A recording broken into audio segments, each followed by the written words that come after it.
இன்னைக்கு டேஸ்டியான ஒரு டீ டைம் ஸ்நாக் பண்ண போறேன். இது கோமாளில பண்ண ஒரு ரெசிபி. இந்த சுவையான முறுமுறு கொண்டக்கடலை வடை எப்படி செய்யறதுன்னு இந்த வீடியோல பார்க்கலாம். நான் ஒரு கப் கருப்பு கொண்டக்கடலை நைட் ஃபுல்லா தண்ணியில ஊற வச்சு எடுத்திருக்கேன். இது ஒரு மிக்ஸி ஜாருக்கு மாத்திட்டு அரைக்கலாம்.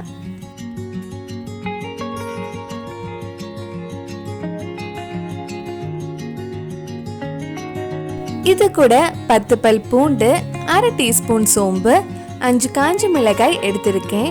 உங்க காரத்துக்கு ஏற்ப காஞ்ச மிளகாய் நீங்க எடுத்துக்கோங்க.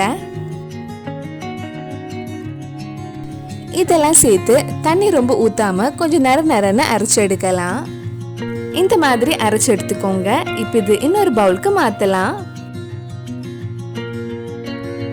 இது கூட சின்னதா கட் பண்ண பாதி வெங்காயம், ஒரு பச்சை மிளகாய், கொஞ்சம் கறிவேப்பிலை, கொஞ்சம் மல்லி இலை, தேவையான அளவு உப்பு, 1/4 டீஸ்பூன் காயப்பொடி ஆட் பண்ணியிருக்கேன். இதெல்லாம் சேர்த்து நல்லா மிக்ஸ் பண்ணலாம். இந்த மாதிரி நல்லா மிக்ஸ் பண்ணதுக்கு அப்புறம் நம்ம வடை தட்டி எண்ணெயில முறுமுறுன்னு பொரிச்சு எடுக்கலாம். இந்த மாதிரி ஷேப் பண்ணி நம்ம எண்ணெயில ஃப்ரை பண்ணி எடுக்கலாம். வடை கொஞ்சம் மெல்லிசா தட்டினா இன்னும் நல்லா முறுமுறுன்னு இருக்கும்.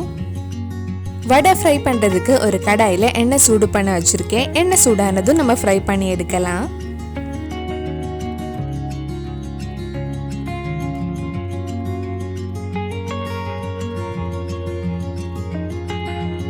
ஒரு சைடு ஃப்ரை ஆனதும் மெதுவா திருப்பி போட்டு இன்னொரு சைடும் ஃப்ரை பண்ணி எடுக்கலாம்.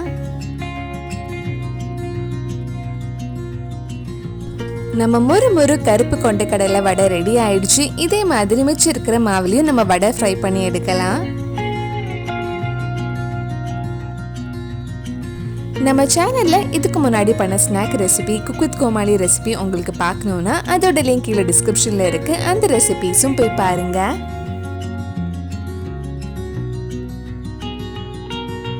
கிறிஸ்பியான கொண்டக்கடலை வடை ரெடி ஆயிடுச்சு. கண்டிப்பா நீங்களும் இந்த ஸ்நாக் ரெசிபி உங்க வீட்டில் செஞ்சு பாருங்க. பிடிச்சிருந்தா இந்த வீடியோவை லைக் பண்ணுங்க, உங்க ஃப்ரெண்ட்ஸ் அண்ட் ஃபேமிலிக்கு ஷேர் பண்ணுங்க. வேற நல்லா குக் வித் கோமாளி ரெசிபி நம்ம சேனல்ல ட்ரை பண்ணலான்னு கீழே கமெண்ட் பாக்ஸ்ல சொல்லுங்க. நீங்க இன்னும் என்னோட சேனலை சப்ஸ்கிரைப் பண்ணலைன்னா மறக்காம சேனலையும் சப்ஸ்கிரைப் பண்ணுங்க.